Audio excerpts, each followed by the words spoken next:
Hi, this is Dr. Tony Prochazka. Today I'm going to have a little chat to you about fat transfer as a cosmetic procedure.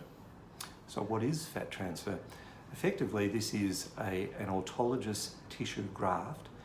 Autologous means it's from your own body, and graft means we're taking that tissue from one place and putting it in another place.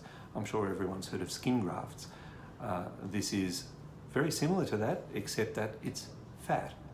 Now, fat is not just oil in a bag.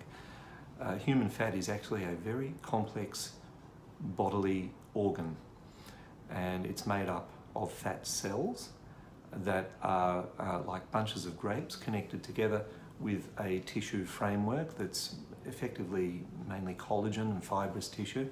Of course, that is all then invested with blood vessels and some nerves. And also one other really interesting component of adult fat is stem cells. Now, you've probably heard of stem cells, but you may not know exactly what they are.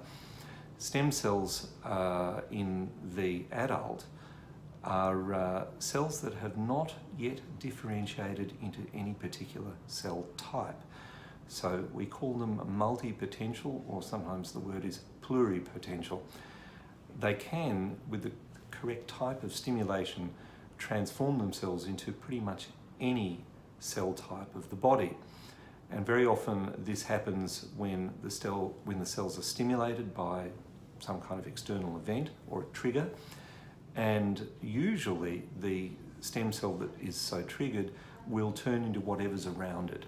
So whatever tissue it finds itself in is pretty much what it's going to turn into. Fat transfer is a procedure that was developed in the late 1980s in the United States, and was popular, very popular in the mid to late 90s, which was about the time that I started learning all these procedures. And I actually learned fat transfer very early on. It then kind of lost traction a little bit and became less popular, possibly because there were too many people doing it and getting poor results. The reason they were getting poor results was purely technical. It was just that you do have to be very, very careful to not damage the fat cells during harvest, to protect them and process them in the correct way so that they remain alive and remain viable. So all of these techniques became more standardized and more well understood during the early 2000s, and really fat transfer came roaring back as a popular procedure about probably 10 years ago, and I've been doing more and more of it since then. And around that same time, we started to realize just how important the stem cell fraction of fat really is.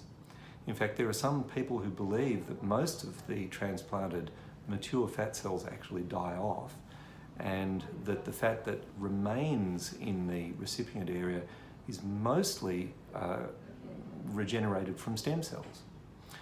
So exactly how true that is something that's still being researched at this point, but we do know that stem cells are very important. Now, I'm sure that many of you are aware that water expands when it's frozen. So here's a really interesting thing. Fat cells, or adipose cells, are mainly composed of fatty oils. There's very little water in them. If you freeze a fat cell, it doesn't really expand. And what that means is that the cell membrane doesn't burst. And this is one of the main problems we have with trying to freeze human tissue, is that normally the water content, which is normally 50 to 70% of the cell, expands, and the cell membrane bursts and the cell dies. It can't be used once it's thawed. But in the case of fat, you can actually freeze fat cells, thaw them, and have a viable cell that's still alive, and when it's transplanted will still survive. Probably not as well as a completely fresh, unfrozen cell, but to some extent can still survive. However, this is not true of stem cells. Stem cells are pretty much like most cells in the body. They're mainly made up of water, and so if you freeze stem cells, they're not going to survive. Freezing harvested fat used to be very popular. We would take more fat than we really thought we needed, and whatever was left over at the end of the transplant procedure would then be frozen and stored and could be used for top-ups. However, long experience has certainly demonstrated to me, and I think this is also well known in the literature, that the survival of thawed fat is pretty poor in comparison to freshly harvested fat. And I think that the whole stem cell issue feeds back into this and provides some explanation for why this might be the case. The stem cells are definitely going to die off during that freezing process, and if we need the stem cells in order to get the result, then we're not going to get the result. So these days I tend not to freeze fat anymore, and certainly if I've got some left over, I will probably do it. Just better to store it rather than waste it. But I'm not confident in doing multiple top-ups on patients with stored fat. So I try to get the result at the first procedure. Where do we get the fat from? Well, there's been a lot of research into this. Where are the best parts of the body to take or to harvest fat in order to get really good viable fat and get a good result from our fat transplant procedure. I normally go first for tummy fat, so lower and upper abdominal fat. And if the patient doesn't really have enough there, most people do, but some people don't, we'll go around to the flanks, and sometimes we'll take it from the inner thighs. Those are all good areas to take fat from. We don't really need a lot of fat, and so this is not really a sculpting procedure. You can certainly harvest the fat and then do a liposuction in the same area. It's something that patients often request. But the techniques are a little bit different. Harvesting fat, you need to use a much gentler technique with a slightly different design of cannula, lower suction pressures. Many of you have probably seen YouTube videos of liposuction being performed, and it can look quite brutal. I can assure you that fat transfer is nothing like that. It's a very gentle, very finely controlled procedure with small movements and low suction pressures. What about where we're going to put the fat? So I would say that the primary indication for fat transfer is facial remodeling, facial rejuvenation, and revolumization, particularly of the mid-face. I think it's incredibly useful for this. Previously, in one of my other talks, I spoke about lower eyelid surgery and how I felt that a lot of people who think they need lower eyelid surgery actually need mid-face revolumization. So fat is a terrific way to do this. Remembering though that the stem cells are so important in fat transfer.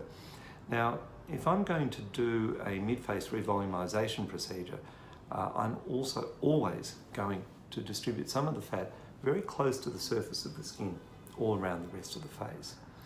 And the reason for this is very simple. Those stem cells in that superficially positioned fat, some of those are actually going to migrate a little bit away, and they'll migrate upwards or outwards, if you like, and find themselves in the lower part of the skin or the underlayer of the skin. And this is where collagen is made. A stem cell that migrates into the underlayer of the skin will probably turn into a collagen producing skin cell. These are also known as fibroblasts. And in fact, there is scientific evidence that this occurs. So we used to know, long before we understood any of this, it was a very common observation that people who have had a fat transfer procedure get improvements in their skin tone and texture. We now realise that this is almost certainly due to the stem cell effect. So if we're going to go to the trouble of harvesting fat and doing a facial transplant procedure, let's get that effect. So I will always do this for the patient, distribute some of the fat more superficially around the whole face in order to get improvements in the skin tone and texture. Another very common area to use fat is the backs of the hands. Also, again, highly effective. However, the results are a little bit more variable in the dorsal hands than they are in the face. Probably the reason for this, well, there's probably more than one reason, but I would say the main one is that the blood supply in this area, the blood supply of the soft tissues is nowhere near as rich as it is in the face. And so some of the fat will actually be starved of oxygen and will not survive the procedure. So we do need to make sure that we transplant enough fat. On the other hand, we don't want to pack too much fat into this area, because the actual pressure of that fat, or pressing against itself and pressing against its boundaries, can actually be too much for the fat. It can block the blood supply into the area, and then you end up paradoxically with less survival. So once again, we have to make a bit of a judgment call. How much fat are we going to put into the backs of the hands? But for people with very profound loss of their natural fat, visible veins, visible tendons, and that generally rather depleted look, it's a very good procedure. It's one that I do quite frequently.